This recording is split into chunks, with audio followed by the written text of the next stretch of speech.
Assalamualaikum warahmatullahi wabarakatuh. Hari ini Ibu Yuniar akan menjelaskan tentang cara menentukan ukuran pemusatan data, ukuran penyebaran data yang disajikan dalam bentuk tabel distribusi frekuensi. Sebelum kita mulai, jangan lupa subscribe dan nyalakan lonceng notifikasinya. Disajikan data dalam bentuk tabel distribusi frekuensi. Kita akan menentukan rata dari tabel ini.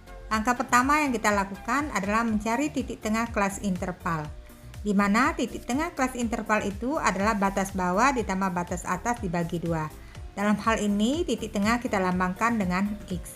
Kelas pertama 45 ditambah 49 dibagi 2 jadi sama dengan 47. Kelas kedua 50 ditambah 54 dibagi 2 sama dengan 52, dan seterusnya. Setelah itu kalikan frekuensi dengan titik tengah. Setelah semua dikalikan, kita jumlahkan, maka akan kita dapatkan rata-ratanya sama dengan sigma dari FIXI dibagi dengan sigma F. Nah, jadi rata dari data pada tabel adalah 62,71. Sekarang kita akan menentukan modus. Modus adalah data yang paling sering muncul. Langkah pertama yang kita lakukan, lihat frekuensi yang paling besar. Setelah itu kita lihat kelasnya. Ini frekuensi paling besar adalah 15, kelasnya 65 sampai 69. Rumus modus sama dengan tepi bawah kelas modus ditambah selisih frekuensi kelas modus dengan kelas belum dibagi frekuensi kelas modus dengan kelas belum ditambah frekuensi kelas modus dengan kelas sudah dikali dengan panjang kelas. Karena kelasnya tadi 65 sampai 69, jadi tepi bawahnya adalah 65 dikurang 0,5 sama dengan 64,5. D1 yaitu 15 dikurang 12, D2 15 dikurang 6. Panjang kelasnya adalah 5. Dari mana 5? Tepi atas dikurang tepi bawah. Jadi 69,5 dikurang 64,5 didapat 5. Jadi modusnya sama dengan 65,75. Sekarang kita akan menentukan median. Median adalah ukuran tengah. Jadi setengah dari banyak data itu adalah 28. Untuk menentukan kelasnya, kita tentukan dahulu frekuensi kumulatif kurang dari tepi atasnya. Kurang dari tepi atas kelas pertama itu ada 3 data, kelas kedua 3 ditambah 6 jadi 9 data, kelas ketiga 9 ditambah 10 jadi 19, kelas keempat 19 ditambah 12 31, dan seterusnya sampai 56 jumlahnya. Kemudian kita ambil frekuensi kumulatif itu yang angkanya lebih dari setengah dari banyak data. Kita dapatkan kelasnya yaitu 60 sampai 64. Sama seperti mencari modus tadi, kita tentukan L-nya.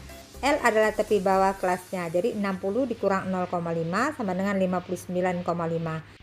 FK adalah frekuensi kumulatif di atas kelasnya, jadi sama dengan 19.